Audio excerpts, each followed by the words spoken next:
Happy Sunday, humans. This is The Great Everything, and I'm Patrick. So this week I've been rather preoccupied with a disturbing news story coming out of Scotland. You may have come across this on your social media feeds, but frankly I'd be surprised because I don't think enough people are talking about this. Yet I think it's vitally important, which is why I'm talking about it now. So in Scotland, which is a very liberal country, a very tolerant place, and one that I had the pleasure of living in for 4 years, and I've got very fond memories of it. In Scotland, this week, a man was convicted by a court of law for telling a joke. Or rather, for posting a joke on YouTube, which I guess is the 21st century version of that. A criminal court convicted this man, who now may very well face jail time, for telling a joke. The joke was deemed offensive to the point of it being hate speech. Now, you might ask, well, what was this joke? What was this highly offensive joke that caused him to be convicted in a criminal court of law? And, that's a question. It will satisfy your curiosity to know what it is, but that's not the right question. The right and only question in this case is, what the fuck? How are we convicting people in criminal courts for telling jokes, for saying words? There are a very few limited cases, like direct incitement to violence, where I understand that there should be some limitations on what we can say. Any speech that the individual utterance of those words will cause harm, that is certainly something that we need to be careful with. Yelling fire in a theatre, of course that's a problem. The problem there is that when you do it, there is a high likelihood that people will get hurt. Yelling bomb in a plane, it will cause some kind of panic. You can't do that. But anything other than that, anything which just causes offense, how can we, in our liberal societies, be sending people to jail, or even just giving them a criminal conviction? Maybe he'll just do community service. How can we be giving people a criminal record over something like that? That is the one and only question. This should not stand. But now let's get to the actual joke, just so we know what we're talking about. So the joke was this. The man, who is a comedian, goes by the name of Count Dankula. If you can imagine anything more ridiculous than that, do let me know. He got his girlfriend's dog, a little pug called Buddha, to do a Nazi salute. Shocking. Yes, that's the joke. That is the joke. Is it funny? I don't know. I saw the video. I thought the idea is kind of funny, in a dark humor kind of way. I didn't find the actual video that funny. I have to admit, there is some humor to seeing a little pug, because, they got this squashed face, the sad little eyes, doing a pretty good impression of a Nazi salute, lifting his little paw. But, it's subjective, what's funny and what's not funny. It is entirely subjective, same as something else that's subjective, and that is what is offensive. Because sure, some people got offended by the video, but 3.5 million people really enjoyed it. I'm just citing the shares on YouTube and other media. So that's clearly an area where there's at least space for some controversy. And I mean controversy in the sense that it's not clear-cut if it's a good thing or a bad thing. Some people like it, some people didn't. Now, I should give you some context here. And you might say, and the judge would agree with you for some reason, that context doesn't matter. The judge actually said that context and intentions in this case are irrelevant. Apologies, that's a mistake. The prosecution said that, and the judge agreed. Just want to be precise there. But context matters. Why does context matter? Because in deciding who we want to be a part of our society and who we don't want to be a part of our society, what really matters is what these people are likely to do, right? That's why we lock people up, because we're afraid that they might do some damage if they're left out in society, usually because they have done something or have attempted to do something that causes damage. They may have tried to kill someone or steal something, or they may have successfully done some of those things, or, vandalized property. So we lock these people up. We don't lock people up because of what they believe. We lock people up for what we fear they may do, right? Now, why am I saying this? Because what really matters when it comes to people with hateful ideologies, like Nazis or radical jihadists — don't think you can be a non-radical jihadist, but, just go with it. What really matters is not what they believe. What really matters is what they are likely to do. What really matters — now, there's clearly a correlation there, but the correlation is, that distracts you from what really matters. I don't have a problem with my neighbor if he thinks that I'm an infidel who will burn in hell and who should die, if he's the kind of person who's not going to do anything about it. If he's there just fuming at me, angry all day long, look at that infidel, I don't care. It doesn't matter. He's free to believe that. What matters is if he tries to bomb my place. That's what matters. So, what matters is not a Nazi salute. What matters is someone enacting a Nazi ideology through criminal actions. Raising your hand in the air in a certain way, in a certain position, is nothing more than atoms moving through space. It's just your body moving. That's just your neurons firing off and your muscles contracting in a certain way. That's all that is. There is no meaning to it that is deeper than I am doing a gesture. Where's the harm in that? Do you think someone is going to see a pug doing a Nazi salute and go like, oh yes, actually, maybe it's true that the Jews run the world and we should get rid of them? Do you think that's going to happen? You think someone's going to be radicalized by the Nazi pug? Is that really what you believe? Context matters. Context matters, and in this case, the context was quite clear because the context was actually stated in the joke video by Count Dankula. He looks into the camera, I recommend you look this up, and says, my girlfriend has this annoying dog and she keeps busting my balls about how cute the dog is and how adorable the dog is. The dog's called Buddha, by the way, which is quite funny in itself. So she's keep insisting how adorable this dog is, so I'm going to make him do the least adorable thing in the world. I'm going to make him do Nazi shit. So already there, you can get a flavor for what the joke is. The joke here is that Nazis are not cool. They're not adorable. They're not cute. He's actually making the pug do something not cool, not nice. That's the joke. And the least nice thing he can think of is being a Nazi, doing a Nazi salute. Now, the most controversial thing in the video — there's two controversial things. The first one is that he says Sieg Heil, and that's the cue for the dog to do the salute, and that is kind of funny just to see the guy go Sieg Heil and the dog raises its paw. But then there's another one. He gets the dog to sort of go crazy at the cue of gas the Jews. You want to gas the Jews? And yeah, I can see people get offended by that. I can imagine people who some people who are Jewish, a lot of people who aren't. I'm Jewish. My relatives were gassed. By the way, I just want to, I say this a lot, but I really want to say it because you know how a lot of people say, oh yeah, my family were Holocaust survivors. And a lot of people who say that, what they really mean is that their family were Holocaust avoiders. You say, oh really, they survived the Holocaust, what happened? Oh yeah, they left Germany in 1920. And say, oh okay, well, I don't have a problem with it, but I do think it's important just that you get an idea of where I'm coming from.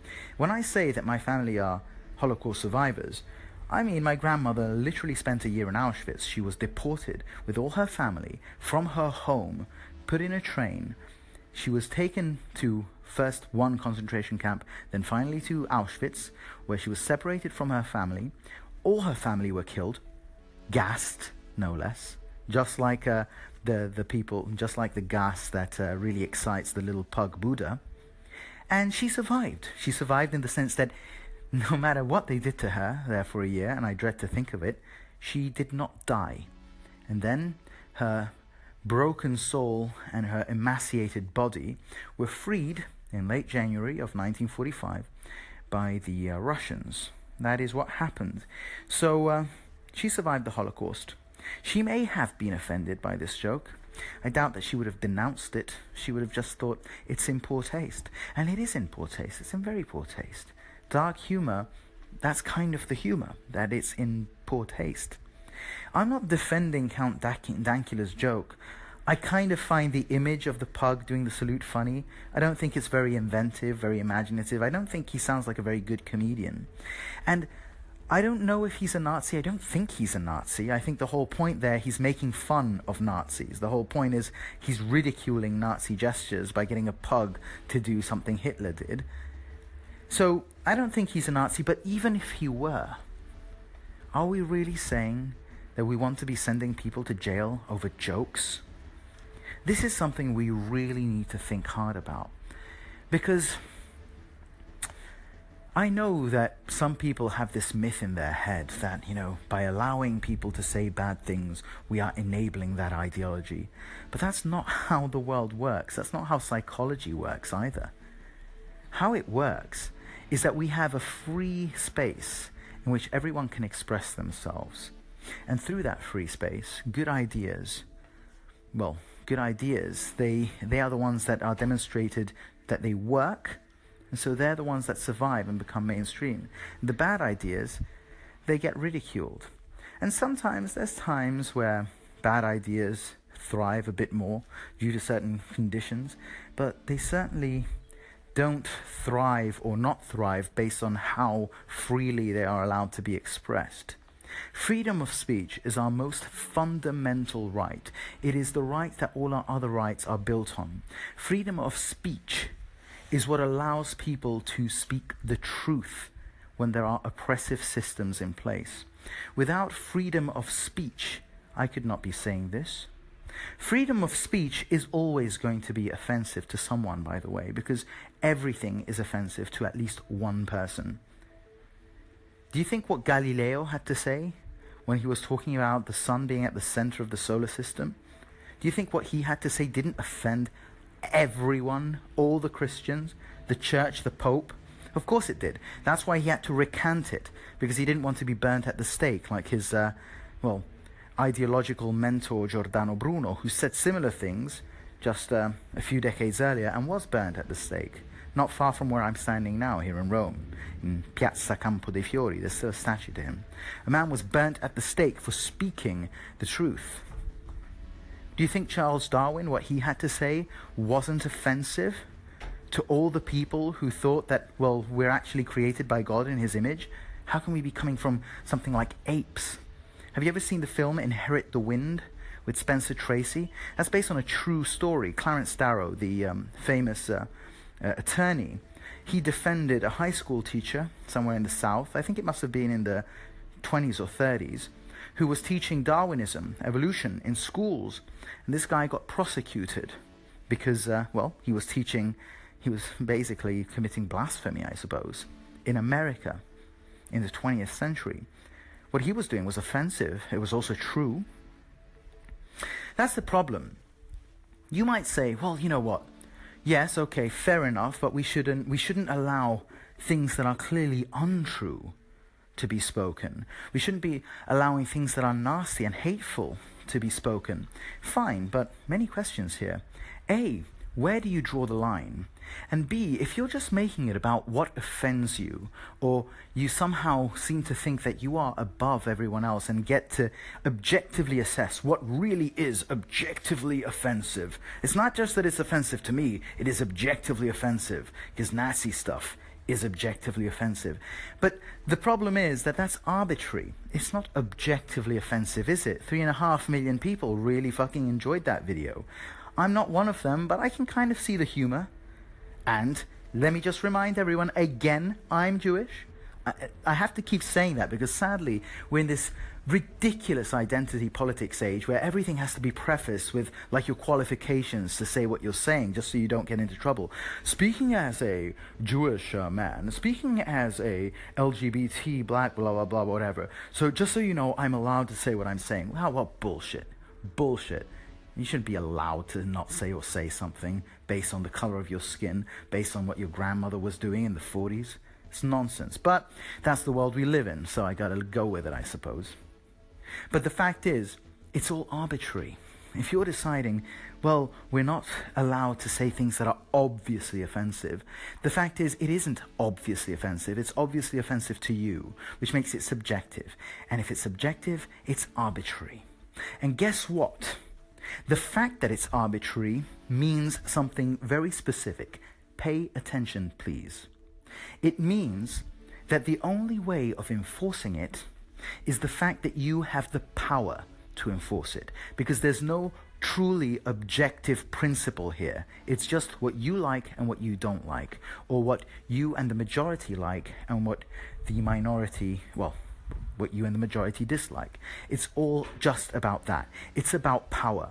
So if you make what we're allowed to say and not say an arbitrary thing that you decide and you get to enforce now because you have the power to do so, because we are the liberals and we have the power, and our institutions and the Scottish law courts, they're liberals, so they can enforce this, well, that's a very bad idea, and that's a very dangerous game, because the day we don't have the power, guess who will have the power?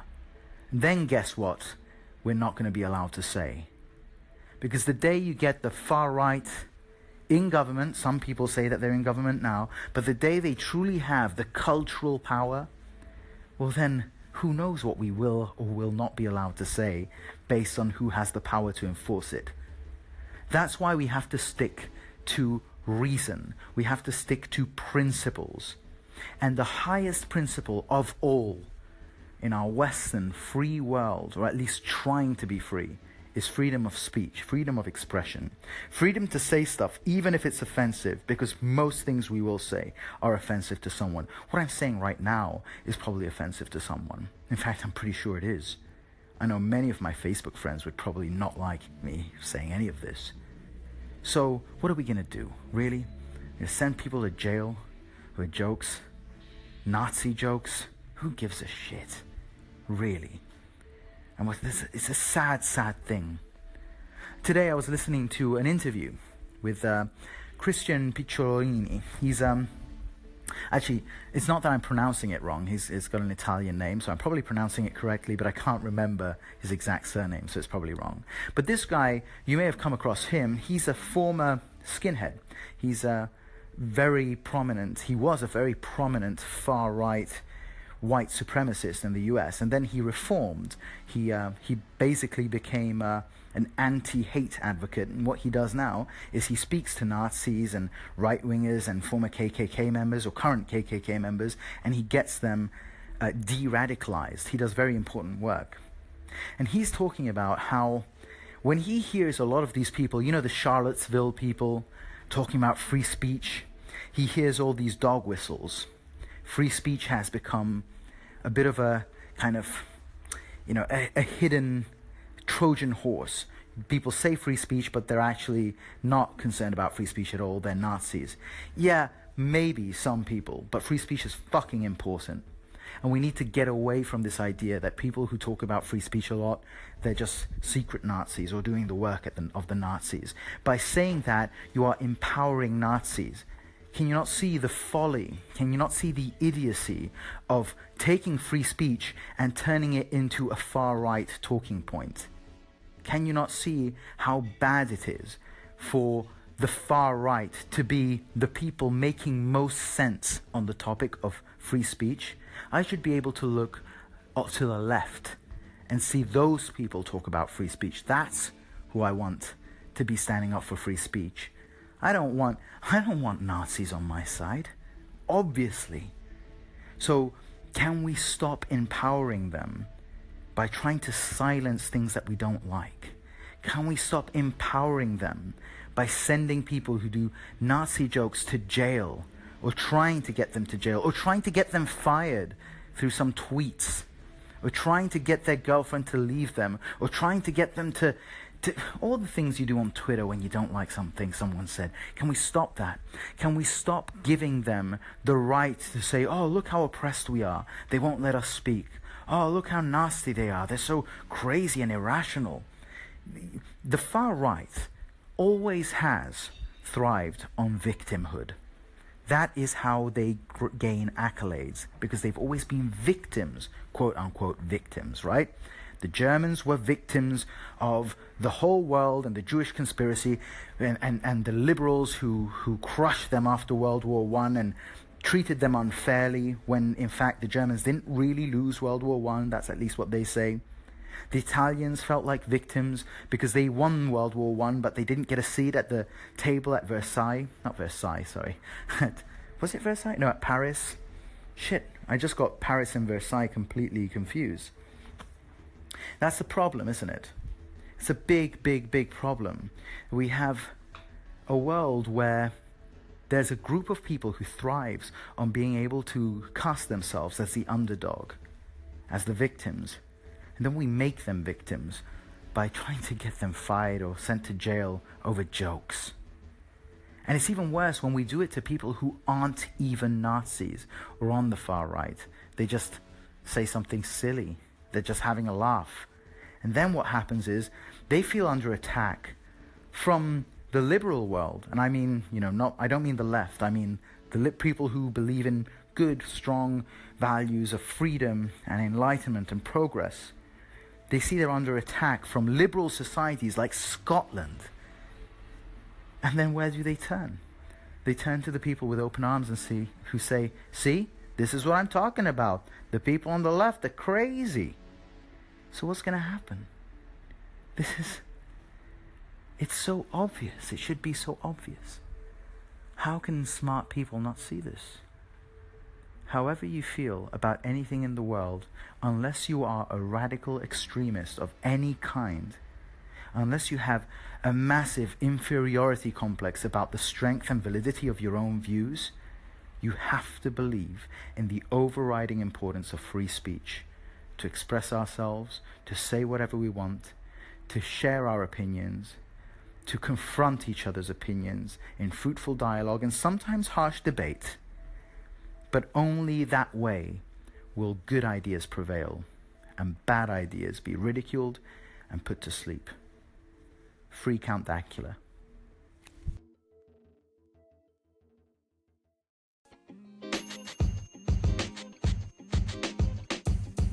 The podcast you just heard was recorded with Anchor. If you want to make your own, download the Android or iOS app completely free from anchor.fm/podcast. That's anchor.fm/podcast.